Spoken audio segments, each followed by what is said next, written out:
ನಮಸ್ತೆ ಗೆಳೆಯರೇ, straight up S Kannada YouTube ಚಾನೆಲ್‌ಗೆ ಸ್ವಾಗತ, ಸುಸ್ವಾಗತ. ಇವತ್ತು ದಿನಾಂಕ 8 ಏಪ್ರಿಲ್ 2024. ನಮ್ಮ ಇವತ್ತಿನ ಕರೆಂಟ್ ಅಫೇರ್ಸ್ ಬಗ್ಗೆ ಡೀಟೇಲ್ ಆಗಿ ಡಿಸ್ಕಷನ್ ಮಾಡೋದಕ್ಕಿಂತ ಮುಂಚೆ ನೀವೇನಾದ್ರೂ ನಮ್ಮ ಯೂಟ್ಯೂಬ್ ಚಾನೆಲ್‌ಗೆ ಸಬ್ಸ್ಕ್ರೈಬ್ ಮಾಡಿಲ್ಲ ಅಂದ್ರೆ ಪ್ಲೀಸ್ ಸಬ್ಸ್ಕ್ರೈಬ್ ಮಾಡಿ, ಶೇರ್, ಲೈಕ್, ಕಾಮೆಂಟ್ ಮಾಡಿ.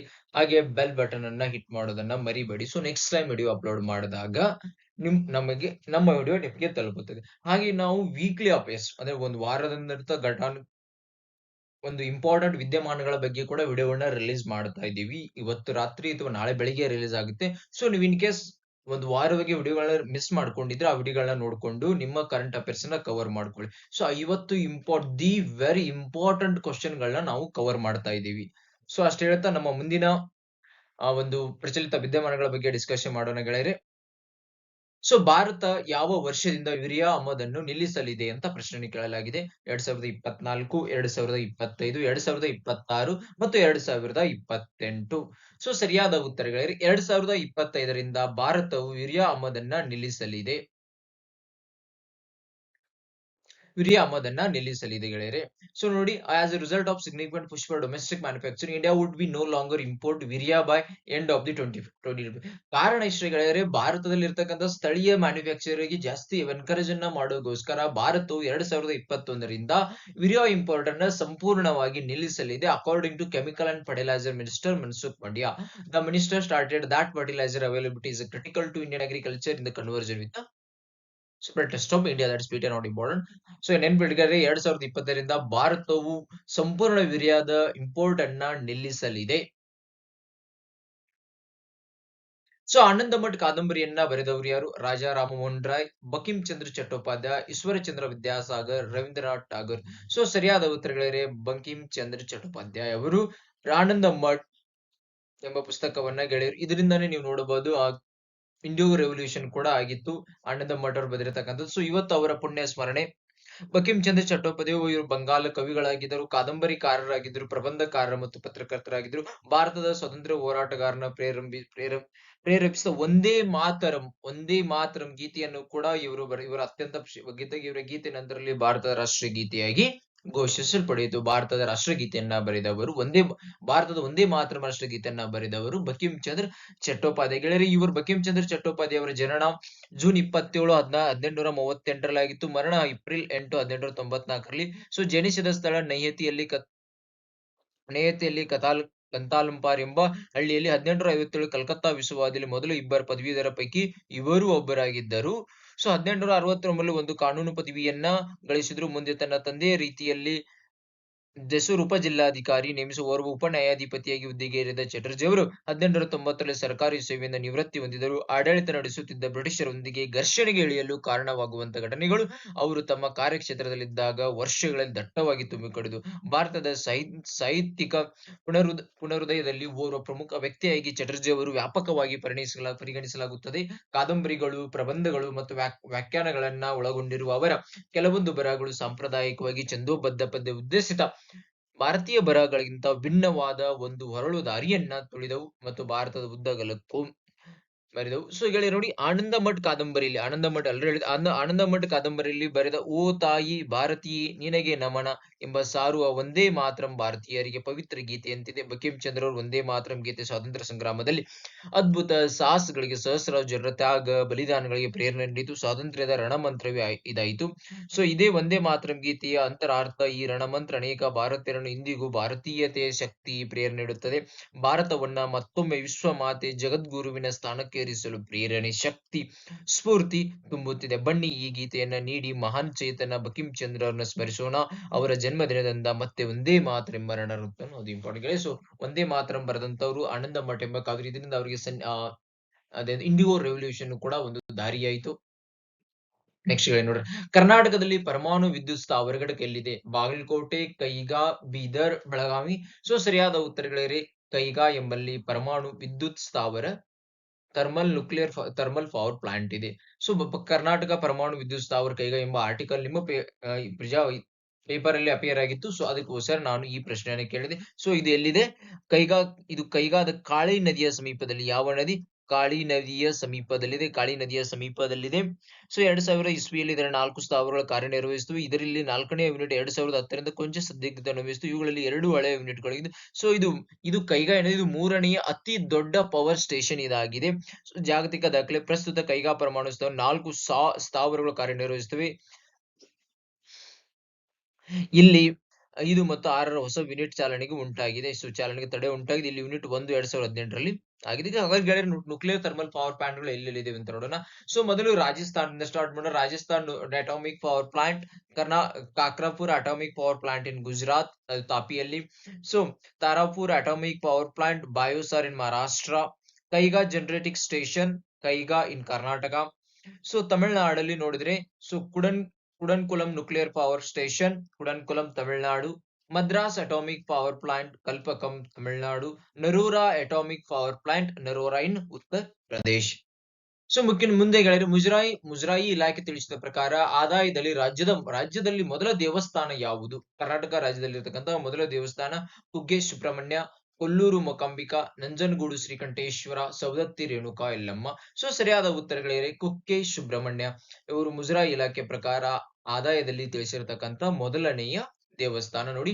ಕುಕ್ಕೆ ಸುಬ್ರಹ್ಮಣ್ಯ ದೇವಸ್ಥಾನ ಆದಾಯದಲ್ಲಿ ಮೊದಲ ಸ್ಥಾನ. ಕುಕ್ಕೆ ಸುಬ್ರಹ್ಮಣ್ಯ 146 ಕೋಟಿ ಆದಾಯವನ್ನು ಗಳಿಸಿದೆ. ಕೊಲ್ಲೂರು ಮೂಕಾಂಬಿಕಾ 2ನೇ ಸ್ಥಾನದಲ್ಲಿ, ನಂಜನಗೂಡು ಶ್ರೀಕಂಠೇಶ್ವರ ದೇವಸ್ಥಾನ 3ನೇ ಸ್ಥಾನದಲ್ಲಿ, ಸವದತ್ತಿ ರೇಣುಕಾ ಯಲ್ಲಮ್ಮ ದೇವಸ್ಥಾನ 4ನೇ ಸ್ಥಾನದಲ್ಲಿ, ಮಂದಾರ್ತಿ ದುರ್ಗಾ ಪರಮೇಶ್ವರಿ 5ನೇ ಸ್ಥಾನದಲ್ಲಿ, ಕೊಪ್ಪಳದ ಹುಲಿಗಮ್ಮ ದೇವಿ ದೇವಸ್ಥಾನ 6ನೇ ಸ್ಥಾನದಲ್ಲಿ, ಘಾಟಿ ಸುಬ್ರಹ್ಮಣ್ಯ ಸ್ವಾಮಿ ದೇವಸ್ಥಾನ 7ನೇ ಸ್ಥಾನದಲ್ಲಿ, ಬೆಂಗಳೂರಿನ ಬನಶಂಕರಿ ದೇವಸ್ಥಾನ 11.37 ಕೋಟಿ 8ನೇ ಸ್ಥಾನದಲ್ಲಿ. ಇದೊಂದು ಮುಜರಾಯಿ ಇಲಾಖೆಯವರು ತಿಳಿಸಿದ್ದಾರೆ. ಗೆಳೆಯರ ನೆನಪಿಡಲು ಪೇಪರ್ ಅಲ್ಲಿ ಬರುವ ಸಾಧ್ಯತೆ, ಯಾಕಂದ್ರೆ ಸತತ 13 ವರ್ಷಗಳಿಂದ ಈ ತರ ಪ್ರಶ್ನೆಗಳು ಸತತ 13 ವರ್ಷಗಳಿಂದ ಆದಾಯದಲ್ಲಿ ರಾಜ್ಯದ ಮೊದಲ ದೇವಸ್ಥಾನ ಯಾವುದು ಎಂಬ ಪ್ರಶ್ನೆಯನ್ನ ಕೇಳುವ ಶಕ್ಯತೆ ಇದೆ. ಅದಕ್ಕೆ ಕುಕ್ಕೆ ಸುಬ್ರಹ್ಮಣ್ಯ.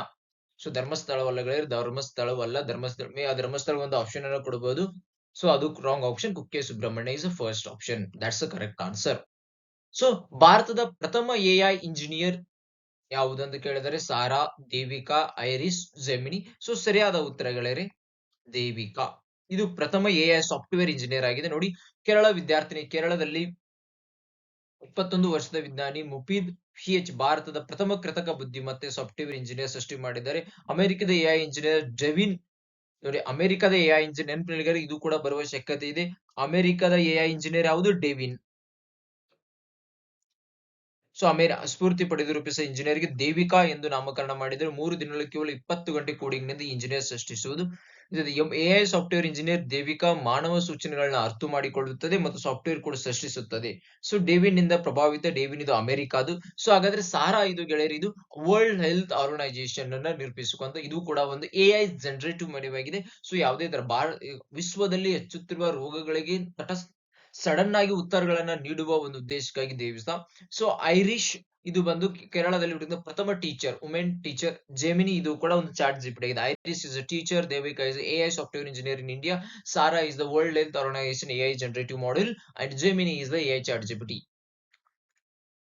ಸೊ 2023-24ನೇ ಆರ್ಥಿಕ ವರ್ಷದ RBI ಹಣಕಾಸು ನೀತಿಯ ಸಮಿತಿಯ ಪ್ರಥಮ ಸಭೆಯಲ್ಲಿ ರೆಪೋ ದರವನ್ನು ಎಷ್ಟು ಉಳಿಸಿಕೊಳ್ಳಲು ಒಪ್ಪಿಗೆ ನೀಡಿದ್ದಾರೆ? ಇದು 6.5%. ಸರಿಯಾದ ಉತ್ತರಗಳೇ 6.5. ಸೊ ಮಾನಿಟರಿ ಪಾಲಿಸಿ ಬಗ್ಗೆ ನೋಡ್ಬೇಕಾದ್ರೆ ಇದು ಏನಾಗಿದೆ? So under the RBI act 1934, RBI ಕಾಯ್ದೆ 1934 ಸೆಕ್ಷನ್ 452ರಲ್ಲಿ ತಿದ್ದುಪಡಿ ಮಾಡಿ ಈ ಮಾನಿಟರಿ ಪಾಲಿಸಿ ಕಮಿಟಿಯನ್ನ ರಚಿಸಲಾಯಿತು. So decision of the monetary policy shall be binding on the government. ನೆನಪಿಟ್ಟುಕೊಳ್ಳಿ, binding important word. Binding is ತುಂಬಾ. So composition section 45ZB says the monetary policy shall consist of 6 members. RBI governor is the ex officio by default. So RBI governor is a default chairperson. Deputy governor in charge of monetary policy. So in charge ನೋಡಿ, ex officio chairperson RBI governor, but in charge of the monetary policy deputy governor. An office of the bank to be nominated by the central board. So 3 persons to be appointed by the central government. This category of the appointments must be from the person of ability, integrity and standing, having a knowledge and experience in the field of economics or banking or financial or monetary policy. So ಈ ಕ್ಷೇತ್ರದಲ್ಲಿ ಯಾರು ತಮ್ಮ ಸ್ಪಷ್ಟತೆಯನ್ನು ಹೊಂದಿದ್ರೆ, ಯಾರು ಸ್ಪಷ್ಟಕಾರರಾಗಿದ್ದಾರೆ, ಅವರು expert ಏನು ಅವರಿಗೆ ಸರ್ಕಾರದವರು ಅಪಾಯಿಂಟೆಡ್ ಮಾಡ್ತಾರೆ. Nominated, they are appointed. So next ನೋಡೋಣ monetary policy ಬಗ್ಗೆ. Monetary policy refers to the policy of the central bank with regards to use of the monetary instrument under the monetary instrument ಗಳಲ್ಲಿ repo rate, reverse repo rate, bank rate, open market operation, these are all called as monetary instruments. So primary objective of the RBI monetary policy is to maintain price stability while keeping in the mind. So price stability ಅಂದ್ರೆ inflation ಅಂತ ಕರಿತೀವಲ್ಲ, inflation ಎಷ್ಟು set ಮಾಡಿದ್ದಾರೆ 6 plus or minus 2%. So 6 minus 2%, that is 4%. 6 plus 2%, 8%. 4% to 8%. So the government RBI Act 1934 also provide the inflation target 4% plus or minus 2%, said to be government in consultation reserve bank once in every 5 years. Once in every 5 years is important. So again, the repo rate again, the interest rate at which the Reserve Bank of provides overnight liquidity to banks. So overnight liquidity, overnight in the what is called overnight liquidity to the bank against the collateral of government other approved securities under the liquidity adjustment facility. So reverse rate illegal interest rate ಅಲ್ಲಿ RBI ಏನ್ ಮಾಡ್ತಾ ಇದೆ, provides overnight liquidity to banks. So ಈಗ reverse repo rate the interest rate is Reserve Bank of absorbing, ಇಲ್ಲಿ RBI ತೋಳ್ತಾ ಇದೆ, bank ಕಡೆಯಿಂದ ತೋತಾ ಇದ್ದೀವಿ. Repo rate ಅಲ್ಲಿ RBI ಬ್ಯಾಂಕ್ ಗಳಿಗೆ ನೀಡುತ್ತದೆ, ರಿವರ್ಸ್ ರೆಪೋ ಅಲ್ಲಿ ಬ್ಯಾಂಕ್ ಗಳಿಂದ RBI ಪಡೆದುಕೊಳ್ಳುತ್ತದೆ. ಸಪೋಸ್ ಮಾರ್ಕೆಟ್ ಅಲ್ಲಿ ಮನಿ ಸಪ್ಲೈ ಜಾಸ್ತಿ ಆದಾಗ ಇನ್ಫ್ಲೇಷನ್ ಹೆಚ್ಚು ಕಡಿಮೆ ಆಗುವ ಸಾಧ್ಯತೆ. ಸೊ ಅದನ್ನ ಇನ್ಫ್ಲೇಷನ್ ಅನ್ನ ಬ್ಯಾಲೆನ್ಸ್ ಇಟ್ಕೊಳ್ಳೋ ರೀತಿಯಿಂದ RBI ಮಾರ್ಕೆಟ್ ಅಲ್ಲಿ ದುಡ್ಡು ಹಾಕುತ್ತೆ, ಮಾರ್ಕೆಟ್ ಇಂದ ದುಡ್ಡು ತೆಗೆಯುತ್ತೆ. So on an overnight basis from banks against the collateral of eligible government securities under the liquid adjustment facility.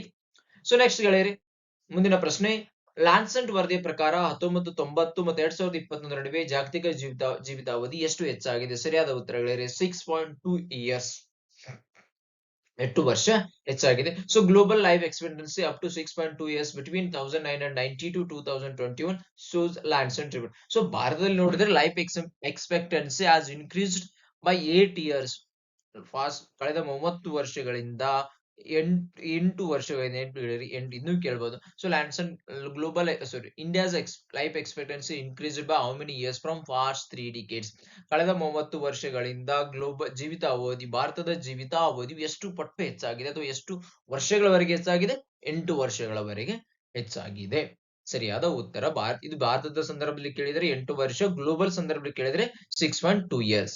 So ಇತ್ತೀಚೆಗೆ ಗವರ್ನಮೆಂಟ್ ಟು ಗವರ್ನಮೆಂಟ್ ಅಗ್ರಿಮೆಂಟ್ ಸುದ್ದಿಯಲ್ಲಿತ್ತು. ಹಾಗಾದ್ರೆ ಇದು ಯಾವ ದೇಶಕ್ಕೆ ಸಂಬಂಧಿಸಿದ? America, Israel, Ukraine, France. ಸರಿಯಾದ ಉತ್ತರ ಇಸ್ರೇಲ್. ಯಾಕಂದ್ರೆ ಗವರ್ಮೆಂಟ್ ಇಂದ ಗವರ್ಮೆಂಟ್ ಮೊದಲು ಬಿಸಿನೆಸ್ ಟು ಬಿಸಿನೆಸ್ ಆಗ್ತಾ ಇತ್ತು. So government to government agreement ಅಲ್ಲಿ ಭಾರತದ ವರ್ಕರ್ ಗಳು, first batch of workers from India under government to government agreement arrives in Israel. So earlier a little over 9,000 construction workers had arrived from India during the last few months through the B2B, so involving manpower agencies of both countries. So to include this one, government to government agreement is so India ಮತ್ತು Israel ದೇಶಕ್ಕೆ ಸಂಬಂಧಿಸಿದೆ. So ಭಾರತೀಯ coast guard aquatic centre ಅನ್ನ ಎಲ್ಲಿ ಉದ್ಘಾಟಿಸಲಾಯಿತು? Paschim Bangal, Andhra Pradesh, Tamil Nadu, Odisha. So ಸರಿಯಾದ ಉತ್ತರಗಳಿವೆ ತಮಿಳುನಾಡು. ಸರಿಯಾದ ಉತ್ತರಗಳಿವೆ ತಮಿಳುನಾಡು. ಸೊ ಭಾರತೀಯ ಕೋಸ್ಟ್ ಗಾರ್ಡ್ ನ ಡೈರೆಕ್ಟರ್ ಜನರಲ್ ಯಾರು? ಡಿಜಿ ರಾಕೇಶ್ ಪಾಲ್ ಅವರು 6 ಏಪ್ರಿಲ್ 2024 ತಮಿಳುನಾಡಿನ ರಾಮೇಶ್ವರಂ ಬಳಿಯ ಈ ICGS integrated coast guard system ಮಂಟಪದಲ್ಲಿ ಭಾರತೀಯ ಕೋಸ್ಟ್ ಗಾರ್ಡ್ ಅಕ್ವಾಟಿಕ್ ಸೆಂಟರ್ ಅನ್ನು ಉದ್ಘಾಟಿಸಿದರು. ಸೊ ನಾವು ಕೋಸ್ಟ್ ಗಾರ್ಡ್ ಬಗ್ಗೆ ರಚನೆ ಮತ್ತು ಸ್ಥಾಪನೆ ಬಗ್ಗೆ ಮಾತನಾಡಬೇಕೆಂದ್ರೆ ಫೆಬ್ರವರಿ 1, 1997ರಲ್ಲಿ ಕೋಸ್ಟ್ ಗಾರ್ಡ್ ಆಕ್ಟ್ 1998 ಅನುಗುಣವಾಗಿ ಇದರ ಸ್ಥಾಪನೆ ಮಾಡಲಾಯಿತು. ಸೊ ಇದು ರಕ್ಷಣಾ ಸಚಿವಾಲಯದ ಅಡಿಯಲ್ಲಿ ಕಾರ್ಯನಿರ್ವಹಿಸುತ್ತದೆ. ಮೊದಲ director general wise admiral VA Kamath, ಪ್ರಸ್ತುತ ರಾಕೇಶ್ ಪಾಲ್. ಸೊ ಇದರ ಧ್ಯೇಯವಾಕ್ಯ ವಯಂ ರಕ್ಷಾಮ.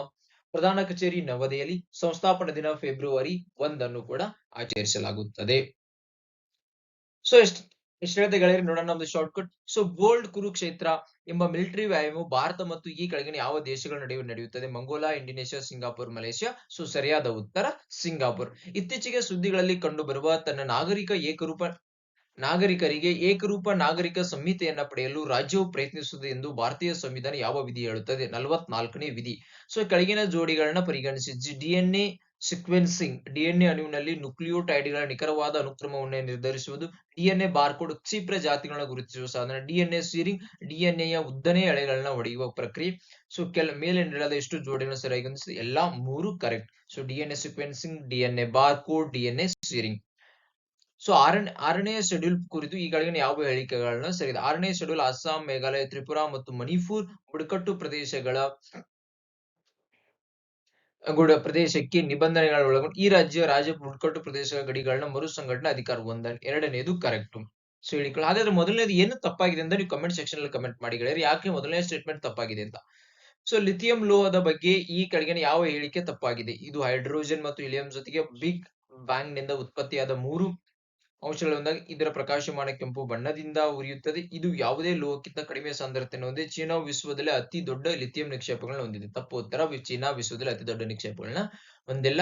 ಸೊ ಇತ್ತೀಚೆಗೆ ಸಂಶೋಧನೆ ಪ್ರಕಾರ 2019ರಲ್ಲಿ ಜಾಗತಿಕ 5.5 ಮಿಲಿಯನ್ ಹೃದಯ ರಕ್ತನಾಳದ ಕಾಯಿಲೆ ಸಾವುಗಳಿಗೆ ಯಾವ ಅಂಶಕ್ಕೆ ಗುಣಿಸಿ ತಮಿಳುನಾಡಿನ ನಂತರ ಯಾವ ಭಾರತೀಯ ರಾಜ್ಯದ ವಿದ್ಯಾರ್ಥಿಗಳ ಶಾಲೆಗಳಲ್ಲಿ ಉಚಿತ ಉಪಹಾರ ಯೋಜನೆಗಳನ್ನ ಪ್ರಾರಂಭಿಸಿದೆ? ಸರಿಯಾದ ಉತ್ತರ ತೆಲಂಗಾಣ.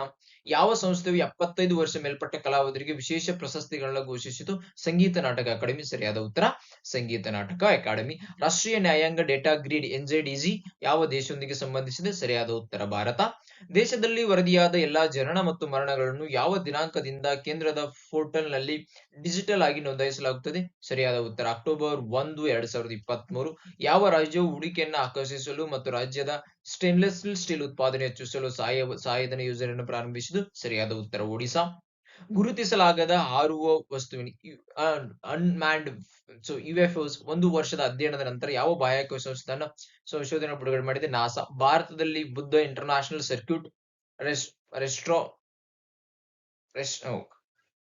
ರೆಸ್ಟ್ರಾಗ್ ಎಲ್ಲಿದೆ? ಸೊ ಸರಿಯಾದ ಉತ್ತರ ಗ್ರೇಟರ್ ನೋಯ್ಡಾದಲ್ಲಿದೆ. ಸೊ ಎಷ್ಟು ಹೇಳ್ತಾ ಗೆಳೆಯರೆ, ಇವತ್ತಿನ ನಮ್ಮ ಕರೆಂಟ್ ಅಫೇರ್ಸ್ ಅನ್ನ ಮುಗಿಸ್ತಾ ಇದೀವಿ. ನಮಗೆ ನಮ್ಮ ಇನಿಷಿಯೇಟಿವ್ ನಿಮಗೆ ಇಷ್ಟವಾದಲ್ಲಿ ಅಥವಾ ನಮ್ಮ ಇನಿಷಿಯೇಟಿವ್ ದಲ್ಲಿ ಯಾವುದೇ ತರ ಲೋಪಗಳು ಕಂಡ ಮೇಲೆ, ತ್ರುಟಿಗಳು ಕಂಡ ಮೇಲೆ ದಯವಿಟ್ಟು ಕಮೆಂಟ್ ಸೆಕ್ಷನ್ ಅಲ್ಲಿ ಕಮೆಂಟ್ ಮಾಡಿ. ಸೊ ಯಾವ್ದಾದ್ರು ನಿಮ್ಗೆ ಸಜೆಷನ್ ಕೊಡಿದ್ರೆ ಪ್ಲೀಸ್ ದಯವಿಟ್ಟು ಸಜೆಷನ್ ಕೊಡಿ. ನಮ್ಮ ವೀಕ್ಲಿ ಕರೆಂಟ್ ಅಫೇರ್ಸ್ ವಿಡಿಯೋಸ್ ಬರ್ತಾ ಇದೆ. ಸೊ ಅದನ್ನು ನೋಡಿ 50 ಕ್ವಶನ್ ಇಂಪಾರ್ಟೆಂಟ್ ಕ್ವಶನ್ ಗಳು ಕೊಡ್ತಾ ಇದೀವಿ. ಸೊ ಇಷ್ಟ ಹೇಳ್ತಾ ಇವತ್ತಿನ ವಿಡಿಯೋವನ್ನ ಇಲ್ಲಿ ಮುಗಿಸ್ತಾ ಇದೀವಿ. ಜೈ ಹಿಂದ್, ಜೈ ಕರ್ನಾಟಕ ಮಾತೆ. ಹಾಗೆ ವಿಡಿಯೋ ಕ್ಲೋಸ್ ಮಾಡೋಕ್ಕಿಂತ ಮುಂಚೆ ನೀವೇನಾದ್ರೂ ನಮ್ಮ ಯೂಟ್ಯೂಬ್ ಚಾನಲ್ಗೆ ಸಬ್ಸ್ಕ್ರೈಬ್ ಮಾಡಿರಲಿಲ್ಲ ಅಂದ್ರೆ ಸಬ್ಸ್ಕ್ರೈಬ್ ಮಾಡಿ, ಶೇರ್ ಮಾಡಿ, ಕಾಮೆಂಟ್ ಮಾಡಿ, ಲೈಕ್ ಮಾಡಿ. Thank you. ಧನ್ಯವಾದಗಳು.